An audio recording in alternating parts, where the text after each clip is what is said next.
सो explanation number 5, रिस judicata का explanation number 5 ये कहता है कि अगर कोई रिलीफ प्लेंट में क्लेम किया गया था, ध्यान से सुनना, अगर कोई रिलीफ प्लेंट में क्लेम किया गया था, मैंने तो क्लेम किया था कि जनाब 10% मेरे को इंटरेस्ट दे दो, so I have claimed it, which is not expressly granted by the decree.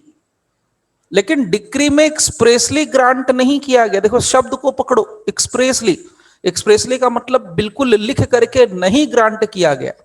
So which is not expressly granted by the decree, decree में कहीं मेंशन ही नहीं हुआ 10% वाली बात। क्या लिखा है आगे, comma, shall for the purposes of this section, shall लग गया मतलब बाइंडिंग है, शैल लग गया मीन्स कंपलसरी है। So shall for the purposes of this section, for the purposes of this section, one more time, for the purposes of this section means section 11 के लिए be deemed to have been refused। सोचिए कितना दिमाग लगाना पड़ता है। अब ये हो सकता है कि जज साहब के दिमाग से निकल गई हो बात, बड़ी अजीब अजीब मिस्टेक होते हैं। मैं आपको प्रैक्टिकली बताऊं, एमएससीटी के केस की बात बता रहा हूं। ऑर्डर लिखाते समय ऑर्डर उन्होंने लिखा दिया कि 10% पर मंथ के हिसाब से इंटरेस्ट मिलेगा। 10% पर मंथ के हिसाब से इंटरेस्ट मिलेगा, तुरंत भाग के आया कौन, इंश्योरेंस कंपनी वाला, बोले जनाब 10% पर मंथ, मतलब मैं तो बर्बाद हो जाऊंगा। इंश्योरेंस कंपनी वाला बोलता है 10% पर मंथ, अरे भाई ईयर पे चलता है बैंक, 10% का सूद जो अगर लेगा, इंटरेस्ट लेगा तो वो ईयरली होता है, पर एनम होगा, पर मंथ तो नहीं होगा। तो बाद में उसको रेक्टिफाई किया गया। तो ऐसे सिल्ली सिल्ली मिस्टेक्स होते हैं, ये मत सोचिए कि नहीं होते, we all are human beings. तो यहां एक चीज आपको समझने के लिए मिल गई कि अगर आप किसी केस की डिक्री पढ़ रहे हैं, ध्यान से सुनना, भगवान से मनाओ कि कहीं से डिक्री मिल जाए। अगर आप किसी केस की डिक्री पढ़ रहे हैं टाइम निकाल करके, तो डिक्री में देखिए कि डिक्री से पहले कि प्लेंट में क्या क्या चीजों का उसने प्रेयर किया था, जिन जिन चीजों पर प्रेयर किया था और जिन जिन बातों को इशू बनाया गया है, उन सारे बातों पर क्या डिक्री में मेंशनिंग हुई है। अगर इशू में 4 पॉइंट है तो क्या वो चारों पॉइंट को डिक्री में जज साहब ने मेंशन किया है कि नहीं किया है। अगर किसी बात को मान लो मेंशन नहीं किया है, ट्राई टू अंडरस्टैंड इट, अगर किसी बात को अगर उन्होंने मेंशन नहीं किया है, नहीं किया, मैं फिर से कह रहा हूं नहीं किया है, इसका मतलब हमें यह समझ लेना चाहिए, इसका मतलब हमें यह समझ लेना चाहिए कि उन्होंने इस चीज को ना बोल दिया है। तो ये कौन कह रहा है, ना मैं कह रहा हूं ना आप कह रहे हो, ये कौन कह रहा है, एक्सप्लेनेशन नंबर 5। तो अब जिसको इसका इस एक्सप्लेनेशन का पता नहीं होगा, वो क्लाइंट को क्या बताएगा, वो डिक्री को क्या समझेगा, आप खुद सोच के देखिए। लोग क्या करते हैं, कोर्ट में कूद चुक जाते हैं सामने से ले जाके, और थ्योरी लेते नहीं है। अब लिखा नहीं है तो बोल देंगे यार छूट गया है, लाओ तुम्हारा रेक्टिफिकेशन डाल देते हैं। ऐसे भी लोग हैं, बहुत ऐसे लोग हैं, हम लोग उसको क्या बोल सकते हैं। तो इस चीज को समझ ले। तो सबसे क्लियर पॉइंट 2 चीजें यहां पर, वो बात मैं आपको शेयर कर देता हूं। एक्सप्लेनेशन नंबर 5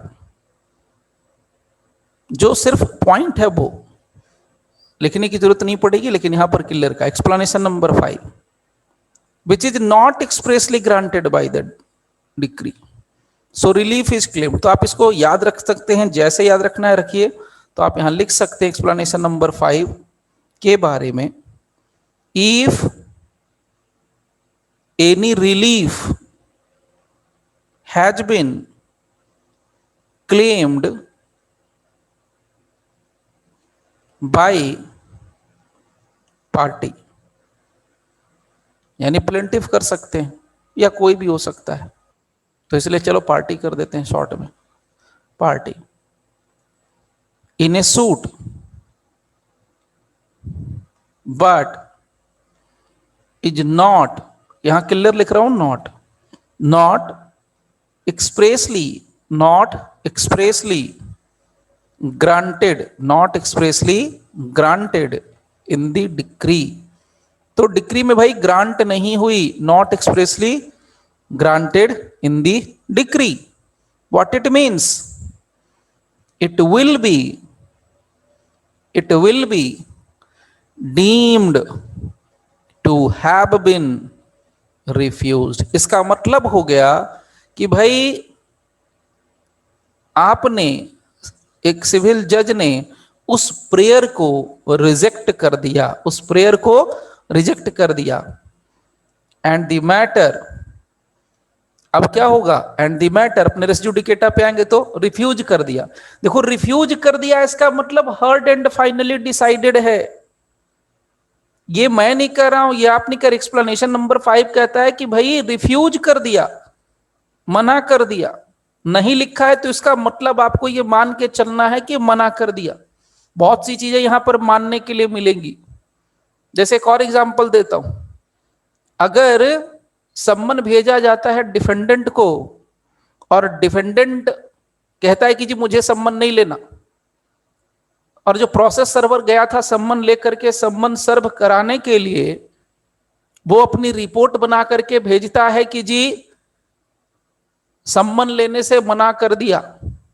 तो अगर लिख दिया है कि सम्मन लेने से मना कर दिया, तो आपको प्रिज्यूम कर लेना है, प्रिज्यूम क्या, मान लेना है कि भाई उसको सम्मन सर्व हो गया। लिया नहीं है उसने सम्मन, डिफेंडेंट ने सम्मन टच भी नहीं किया, हाथ से खोल के देखा की बात दूर है, बट स्टिल हम वहां प्रिज्यूम करते हैं कि भाई सम्मन मिल गया, सर्व हो गया। इसके पीछे लॉजिक है, इसके पीछे कारण है।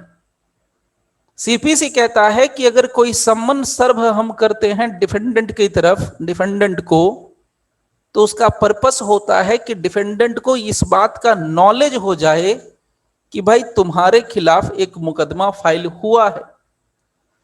नाउ अगर तुम्हें कुछ कहना है तो तुम आ करके अपना रिटन स्टेटमेंट दे करके अपनी बात को रख सकते हो। This is the only purpose, to give the information to the defendant कि someone has filed any suit against you. Now this is an opportunity for him, उसके लिए अपॉर्चुनिटी है कि भाई अपॉर्चुनिटी को लो, ग्रैब करो और आके अपना जवाब देके जाओ रिटन स्टेटमेंट के फॉर्म में। इस चीज को ध्यान से समझ लेना। तो यहां प्रिजम्पशन, यहां भी वही प्रिजम्पशन। तो जब कोर्ट ने मना कर दिया, लिखा ही नहीं कुछ, इसका मतलब मना कर दिया। मना कर दिया इसका मतलब कोर्ट ने उसको सुना था, कोर्ट ने उस मैटर को भी डिसाइड किया, नहीं दिया, ये हो गया। So and the matter, matter क्या हो जाएगा, रेस जुडिकेटा से बाहर। And the matter in respect of which, जिस मामले में कोर्ट ने मना किया, in the respect of which the claim, ऐसा कर दो, in the respect of which the relief is claimed, the relief is claimed will be, क्या हो जाएगा, res judicata। मतलब समझ में आया? बहुत सावधानी से समझना होता है। जब भी डिक्री पढ़िए तो सिंगल डिक्री मत पढ़िए, साथ में प्लेंट जरूर मांगिए। अगर प्लेंट नहीं है तो फिर दिक्कत है, या तो जजमेंट जरूर मांगिए, पता तो चले कि किस बात का प्रेयर था, उस सारे बातों को कोर्ट ने डिसाइड किया कि नहीं किया। ये एक सबसे इंटरेस्टिंग पार्ट है। नाउ तो अब हमारा जो सॉरी, अब जो हमारा पार्ट है कि रेस जुडिकेटा 1976 में इस सेक्शन के अंदर मेजर अमेंडमेंट हुआ। इस सेक्शन के क्या अंदर, पूरे सीपीसी के अंदर मेजर अमेंडमेंट हुआ है। उस अमेंडमेंट की वजह से यहां पर आप अगर देख पा रहे हैं, आपके पास भी होगा, section 11 has now been amended by act 104 of 1976। इस अमेंडमेंट की वजह से एक्सप्लेनेशन नंबर 7 आता है, और एक्सप्लेनेशन नंबर 7 कुछ और कहता है। क्या कहता है कि provisions of section 11 will directly apply to execution proceedings also. तो provisions of section 11 CPC will apply to execution proceedings also. मतलब एग्जीक्यूशन प्रोसीडिंग, ये क्वेश्चन है, पूछेगा 200%, प्रीलिम्स में ये क्वेश्चन रहता है, चाहे कोई भी स्टेट ले लो, बिहार, यूपी, झारखंड, एमपी, कहीं भी ले लो, ये सब क्वेश्चंस रहते हैं, ये सब हॉट क्वेश्चंस हैं। तो याद रख लेना, एग्जीक्यूशन प्रोसीडिंग्स के ऊपर रेस जुडिकेटा अप्लाई होता है। कैसे होता है, क्यों होता है, उसका रीजन है एक्सप्लेनेशन नंबर 7। एक्सप्लेनेशन नंबर 7 की वजह से रेस जुडिकेटा अप्लीकेबल होता है एग्जीक्यूशन प्रोसीडिंग्स के ऊपर। नाउ अब ये तो एक बात हो गई, और कहां किस किस कंडीशन में रेस जुडिकेटा अप्लीकेबल होगा और कहां नहीं होगा। Now coming to the next, ये देखिए इंडस्ट्रियल एडजुडिकेशन। अगर आपको पता होगा तो जानिए, और नहीं जानते हैं तो पता कर लीजिए। ये एक एक्ट है, इसका नाम होता है इंडस्ट्रियल डिस्प्यूट्स एक्ट। ये जो एक्ट है ना, ये सीए और सीएस को शायद पढ़ना है, कंफर्म में दोनों को शायद पढ़ना है, किसी एक को सीएसएस में रहता है ये इंडस्ट्रियल डिस्प्यूट्स एक्ट 1947। तो जितने भी मैटर्स होते हैं इंडस्ट्री के, उसको यहीं से डिस्कस किया जाता है, यहीं से उसका सॉल्यूशन निकलता है। तो सवाल ये निकलता है कि इंडस्ट्रियल डिस्प्यूट्स एक्ट के अंदर जो इंडस्ट्रियल एडजुडिकेशन होता है, क्या उसके ऊपर भी रेस जुडिकेटा का एप्लीकेशन होता है? What is the answer? Answer क्या है? Section 11 CPC speaks about civil suits only. Section 11 सिर्फ और सिर्फ सिविल सूट के बारे में बात करता है।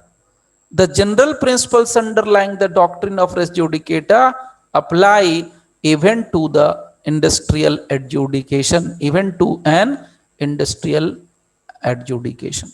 तो मैं आपके सामने सब कुछ रख के बता रहा हूं, ताकि आपको लिखने की जरूरत नहीं पड़े, जहां जरूरत पड़ेगी वहां तो मैं सामने से बोलूंगा कि लिखो। तो ये दिमाग में दूसरा पॉइंट याद रखिए कि इंडस्ट्रियल एडजुडिकेशन के ऊपर रेस जुडिकेटा के जनरल प्रिंसिपल्स एप्लीकेबल होते हैं। जनरल प्रिंसिपल एप्लीकेबल होते हैं, जनरल प्रिंसिपल। नाउ ये केस है, और जो ये केस है ये 1975 का है, हालांकि नहीं लिखा है तो मैं आपको यहां बता दे रहा हूं, 1975 का केस है। सो Bombay gas company limited versus Jagannath Pandurang. इस केस का क्या करना है? अचार लगाना है। इस केस में सुप्रीम कोर्ट ने एक इंटरेस्टिंग बात कही कि जो डॉक्ट्रिन ऑफ रेस जुडिकेटा है is wholesome one which is applicable not merely to matters governed by the provisions of CPC but to all litigations। समझिए, एक मास्टर स्ट्रोक है, एक जादू की छड़ी है, ये सारे केसेस का एक तरीके से बाप है। क्यों है? ये 1975 में कहा, 1975 में कह दिया सुप्रीम कोर्ट ने Bombay gas company limited versus Jagannath Pandurang के केस में कि भाई जो डॉक्ट्रिन ऑफ रेस जुडिकेटा है, सेक्शन 11 है, ये सिर्फ सीपीसी के सेक्शन 11 यानी सिविल सूट वाले मामलों पर ही एप्लीकेबल नहीं होगा, हर एक लिटिगेशन पे एप्लीकेबल होगा। तो एक फायदा है इसका और एक घाटा है बहुत बड़ा। फायदा ये होता है कि सुप्रीम कोर्ट ने कह दिया हर एक लिटिगेशन पर। तो भाई लिटिगेशन तो सब टाइप का लिटिगेशन होता है, आर्बिट्रेशन का लिटिगेशन है, टैक्सेशन का लिटिगेशन है, रिट भी एक लिटिगेशन, हर तरह के लिटिगेशन पर लगेगा। इसके पीछे बोलने का उनका एक लॉजिक था, एक कारण था।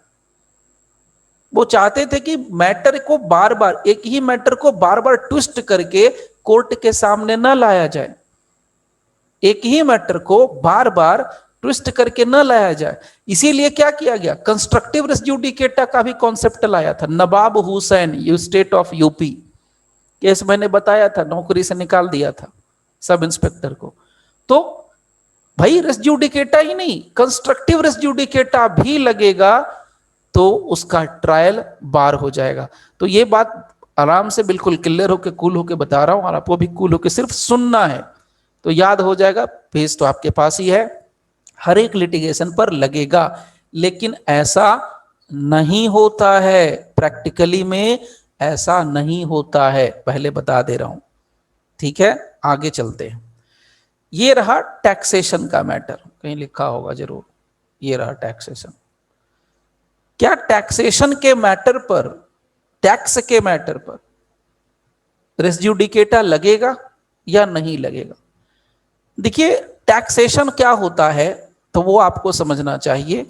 टैक्सेशन हर साल में अलग अलग सिस्टम लेके आता है। हर बार देखते हैं बजट आता है तो सरकार कुछ न कुछ नया नया उटपटांग सा कुछ या तो डालती है, तो हटाती है, तो कांस्टेंट रखती है। कभी स्लैब घटाएगी, कभी स्लैब बढ़ाएगी, कभी बोलेगी 5 लाख तक टैक्स लगेगा। मतलब टैक्स का भी अजीब सिनारियो है। सही बताया जाए, ये जो एजुकेशन पे 18% है, कहीं तो कॉन्स्टिट्यूशन में इसका बहुत क्रिटिसिज्म होता है। कॉन्स्टिट्यूशन में कहा है कि 6 से 14 साल के बच्चों को 86th कॉन्स्टिट्यूशनल अमेंडमेंट से आर्टिकल 21A वहां का है कि भाई सबको कंपलसरी एजुकेशन देना है, फ्री एजुकेशन देना है। और साथ में आप कोई बुक खरीदो तो उसमें 18% जीएसटी दो बिना मतलब, 18% जीएसटी, 18% जीएसटी एजुकेशन पे लग रहा है। तो आप सोच लीजिए सरकार क्या चाह रही है। तो जरूरी नहीं कि हर चीज एक ही जैसे हो, हर चीज होना ही हो। हाँ, 5% लेते तो समझ में आता, 10% लेते तो उसमें 18% जीएसटी, वो भी एजुकेशन पे 18%।